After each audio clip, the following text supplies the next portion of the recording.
खुद की रक्षा कैसे करनी है, सेल्फ डिफेंस कैसे, अगर कोई आपको तंग करता है, परेशान करता है, तो उसको रोका कैसे जाए, आत्मरक्षा। बेटे बेटियां सारे बैठे हैं, सभी को हम ये कहते हैं, जरा ध्यान से सुनिएगा। अगर एक गंदगी का कीड़ा होता है ना, उसको भी अगर ये डर लग जाए कि मुझे कोई मारेगा, तो वो भी अपनी आत्मरक्षा के लिए या तो छुपेगा या तो भागेगा। मधुमक्खी या तो काटेगी या तो दूर चली जाएगी, बिच्छू या तो डंक मारेगा या भाग जाएगा। सो हर प्राणी को भगवान ने आत्मरक्षा के लिए कुछ ना कुछ दे रखा है, और हम सबको जबरदस्त बॉडी के साथ ऐसा माइंड दे रखा है जो 84 लाख शरीरों में और किसी के पास नहीं है।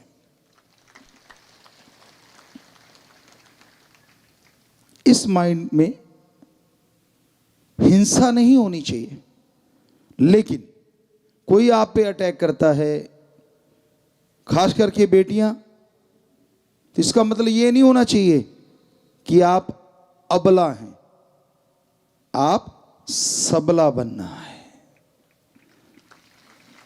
आपके अंदर मजबूती होनी चाहिए। तो हमने ये स्कूल इसीलिए गुरुकुल की तरह बनाए थे, और कोशिश करेंगे, अगर बच्चे चाहेंगे, हमारी बेटियां, तो आज अचानक अभी अभी जस्ट ख्याल आया है, जब हम लोग पढ़ा करते थे तो हमारे वहाँ शुरुआत होती थी स्कूल में, पीटी वगैरह करवाया करते थे, यानी एक एक्सरसाइज, ऐसी नहीं जिससे पसीने आ जाएं, ऐसी जिससे हर बच्चा मजबूत हो जाए। तो अगर आज हमारे स्कूल में पढ़ने वाली बेटियां, बेटे, उनकी फैमिली, टीचर, मास्टर, प्रिंसिपल साहबान या स्कूलों को चलाने वाले इंचार्ज जो भी कोई हैं, अगर वो चाहें तो हम ये जरूर गुजारिश करेंगे कि आप भी क्यों ना प्रेयर के बाद एक ऐसा टाइम निश्चित रखें, चाहे थोड़ा 15 मिनट, आधा घंटा, जिसमें बच्चों को वो पीटी या वो एक्सरसाइज करवाई जाए, जिससे कि हर बच्चा इतना मजबूत हो जाए कि उसको खेलने की ज़रूरत नहीं, लेकिन फिर भी उसको वो मजबूती आ जाए। अगर आप लोग लागू करना चाहें तो हम आपको बहुत बहुत आशीर्वाद देंगे। बेटियों ने तो हाथ खड़े किए, बच्चे, स्कूल के बच्चे खास करके, और सारे ही चाह रहे हैं, या और स्कूलों में भी करवा सकते हैं, यहाँ हमारी बेटियाँ चला रही हैं, बेटे चला रहे हैं स्कूलों को, तो हमारे वालों में तो जरूर 100% अगर कर पाओ तो जरूर करो। बच्चे तो तैयार हैं, बच्चों ने तो हाथ खड़े कर रखे, बेटे बेटियों ने, सो जोर से नारा लगा के हाथ नीचे कर लो, मालिक बहुत खुशियां थे। हमें लगता है बजाय कोई गनमैन साथ चले, क्यों ना हमारी बेटी ही गनमैन हो, मतलब इतनी मजबूत हो, इतनी मजबूत हो कि किसी की हिम्मत ही ना हो उसकी तरफ ऐसा देखने की। दूसरी बात, बेटियों, आप अपने इरादों में इतनी मजबूत बना करो। पहले भी हम अपने स्कूलों में, कॉलेजों में या कहीं बाहर भी यूनिवर्सिटियों में सत्संग करते थे तो ये जरूर कहते थे, खास करके इन अपने स्कूलों में जरूर कहा करते थे कि बेटा, जब आप घर से निकलते हो, शीशा देखते हो ना, आपको पता है कि आपकी शक्ल कैसी है। हमारे अकॉर्डिंग जिसकी आत्मा अच्छी है ना, उसकी शक्ल कैसी भी क्यों ना हो, बहुत ज्यादा सुंदर है। जो अच्छे नेक कर्म करते हैं वो अति सुंदर हैं, और जो गुरुमंत्र से जुड़े हैं वो बेइंतहा सुंदर है, चाहे वो बेटा है चाहे बेटी है। सो वहीं पे आते हैं, जैसे ही आप घर से निकलते हैं, शीशा तो हर कोई देखता है, बेटे भी देखते हैं, बेटियां भी। आप तैयार होते हैं, आपको आपकी शक्ल पता है, तो कोई लड़का या कोई ऐसा मिलता है, या कोई आपको कहता है कि आप तो परी लग रही हैं, आप तो फलां लग रही हैं, आप तो वो दिख रही हैं, आप तो फलां दिख रही हैं। बेटा, वो आपको बहलाना चाहता है, वो आपको यूज एंड थ्रो करना चाहता है, और कोई नहीं, आपका वही चेहरा है जो आपने शीशे में देखा था, उसमें कोई परिवर्तन नहीं आया। ये एक आदिकाल से चला हुआ तरीका है खास करके मर्द लोग ऐसा बोलते हैं ताकि औरत को फिसलाया जाए, बहकाया जाए। तो बिटिया, आप हमारी बेटियां हैं, ये आपसे जरूर चाहते हैं कि किसी की बातों में, किसी के बहकावों में मत आया करो। जब बेटी आगे से स्ट्रांग होगी ना, उसका रिएक्शन होना चाहिए कि भैया आप भी बड़े अच्छे लग रहे हो, दैट्स ऑल। पर साथ में भैया पे जरूर जोर देना, भैया। यकीन मानो लड़के की हिम्मत नहीं कि आपकी तरफ देख भी जाए कभी, और फिर भी देखता है तो स्ट्रांगली, आप मोम की गुड़िया नहीं बनना, बेटियां हो हमारी, अंदर से स्ट्रांग बनना है। यस।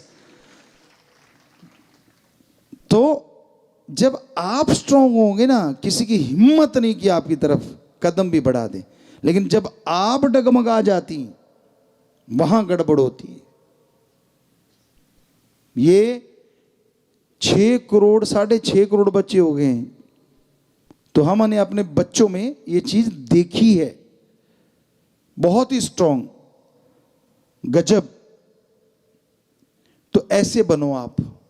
इसका मतलब ये नहीं है कि किसी को डराते फिरना है या किसी को हमने मारना है।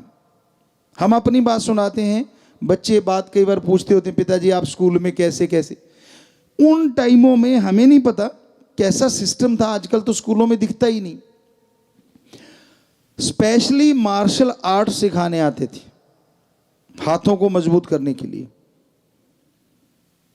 स्पेशली क्लासें लगती थी मार्शल आर्ट की। वो आया करते थे महीने में या 6 महीने में 2 बार 3 बार।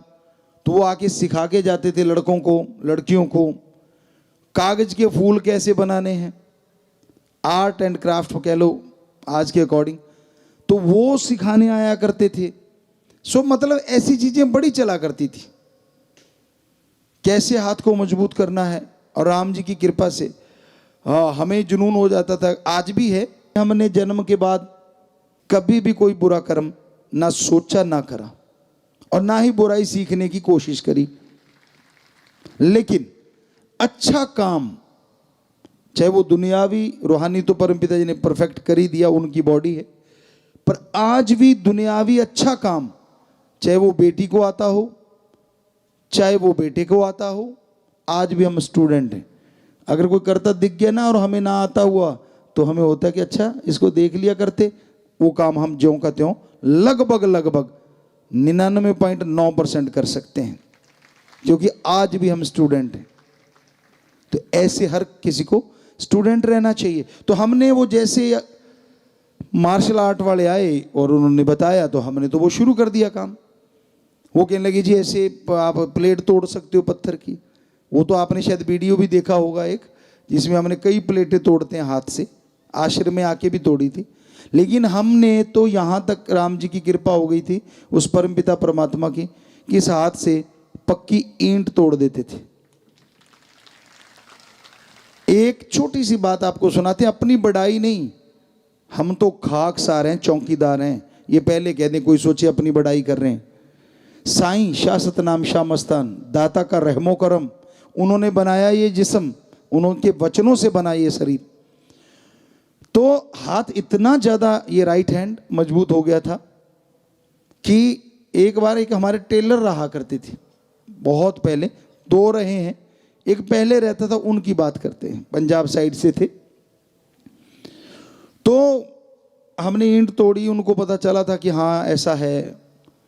तो एक मशीन थी, उसका कंपनी का नाम भी हमारे ख्याल में, लेकिन नहीं बोलते, कल को कोई ऐसे कहेगा ये तो उसकी मशहूरी कर रहे हैं गुरुजी। तो कपड़े सिलने वाली मशीन, पुराने टाइम की, देगी टाइप होती थी, बड़ी मोटी सी होती थी।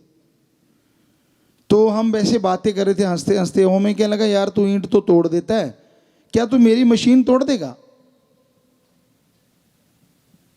हमने कहा यार 3 मौके चाहिए, क्योंकि देगी और मोटी है, दिखने में दिख रहा था कि हाँ काफी। हमने कहा 3 मौके चाहिए। कहता पक्का। हमने कहा चीखना मत। कहता नहीं चीखता। तो यंग एज थी, और हमने को यहाँ पे ऊपर उसके ना एक ऐसे तार सी लगी, मान लो कील लगा होता था जिसके ऊपर वो रील चढ़ती थी धागे वाली, तो हमने कहा इसको खोल दे, इस पे थोड़ी ना मारेंगे हम हाथ। उसको वो खुल जाती थी कई मशीनों की, तो वो खुल गई, साइड में रख दी। तो हमने, मतलब ये नहीं कि परमपिता जी याद किया, वो तो उनके शरीर है, उससे तो फिर हवा से भी कर सकते हैं, लेकिन नहीं, एज ए ह्यूमन बीइंग। तो हमने हाथ को पहले गर्म किया ऐसे, और गर्म करके पहला मारा तो हल्का सा कुछ रंग में लगा परिवर्तन, और जब ये लगा जोर से और दूसरा मारा तो जैसे किसान बैठे होंगे यहाँ, खेत में खरबूजा खखड़ी होती है, फूट खकड़ी भी कहते हैं उसे, तो वो जैसे फट जाती है ना, तो ऐसे तरेने छोड़ गई मशीन ऊपर से जब दूसरा मारा। और जब हमने तीसरा मारना चाहा तो शोर मचा दिया, उसको पता चल गया कि माता जी वहाँ दरवाजे में आ गए थे, तो उसने शोर मचा दिया, चाची चाची मेरी मशीन तोड़ दी। मैं कहा पहले क्यों कहा था, पहले तो कहता मार के दिखाओ, मेरी तोड़ के दिखाओ। तो वो आगे, हाँ, कहते क्या है, कहते देखो जी मेरी मशीन तोड़ दी। हमने कहा जी, माता कहते भाई तू पागल हुआ है, कभी हाथों से मशीन टूटती होती है? हमने कहा जी बिल्कुल, देखो कितनी मूर्ख बना रहा है। तो बात उसी पे पड़ गई, आपा निकल लिए। हमने कहा कैसे ले गज, कहता है यार मार दिए, मशीन मेरी तो बढ़िया। हमने कहा अभी तो तीसरा रह रहा है, ज़्यादा बोलना। तो कहने का मतलब, हम ऐसा नहीं चाहते कि आप ऐसा करो, क्योंकि उसके लिए काफ़ी मेहनत करनी पड़ती है, हाथ के लिए बहुत प्रैक्टिस चाहिए, लेकिन हमने किया था ये। तो कम से कम बंदे को रोकने के लिए तो हमारी बेटियां ऐसा बना ही सकती हैं। उसके लिए भी स्पेशली, जिसमें कि कोई फर्क ना पड़े।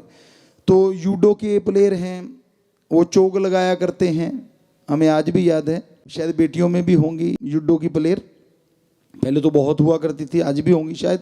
तो वो चोग लगाते हैं एक, तो अगर बेटियों को वो ट्रेंड कर दें, चोग लगाते आदमी कुछ सेकंड के लिए बेहोशी की हालत में चला जाता है, कुछ नहीं करना होता, कॉलर से ही चोग लग जाती।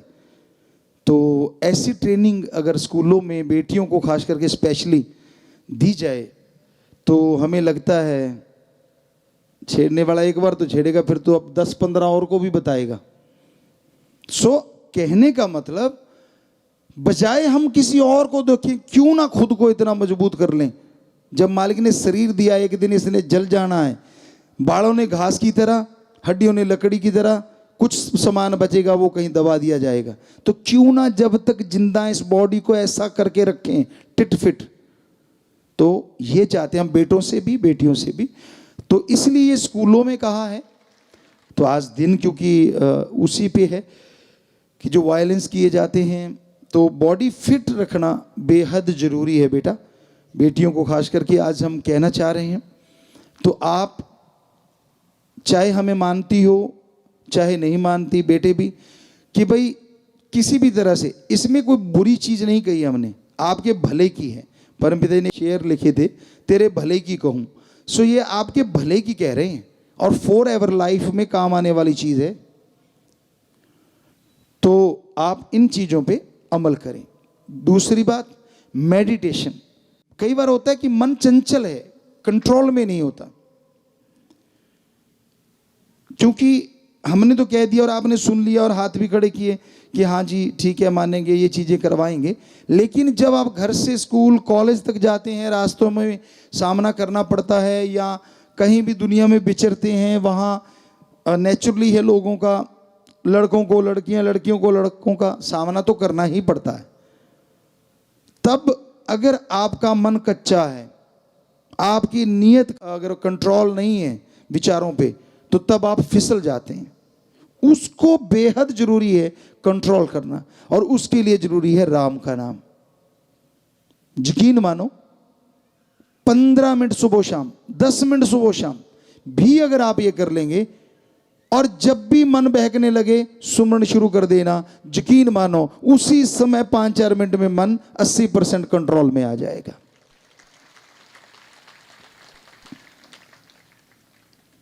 बेटियों का आज का वो दिन मनाया जा रहा है, तो उसके अकॉर्डिंग आपको समझाया है। आपने बनना नहीं बनना वो तो आप मर्जी के मालिक हैं, पर अगर आप हमें पापा कहते हैं, as a father, as a mother, as a guru, रूहानी सूफी गुरु, हमारा फर्ज बनता है हम अपनी बेटियों को वो चीज़ बताएं जो पूरी ज़िंदगी उनके काम आए। तो बाकी मर्जी आपकी, मानो ना मानो, हमारी तरफ से कोई शराफ नहीं, दुआएं हैं कि आप जरूर माने और ज़िंदगी में सफलता की सीढ़ियां चढ़ते चले जाएं, बेटे भी और बेटियां भी। सबको आशीर्वाद, आशीर्वाद, आशीर्वाद।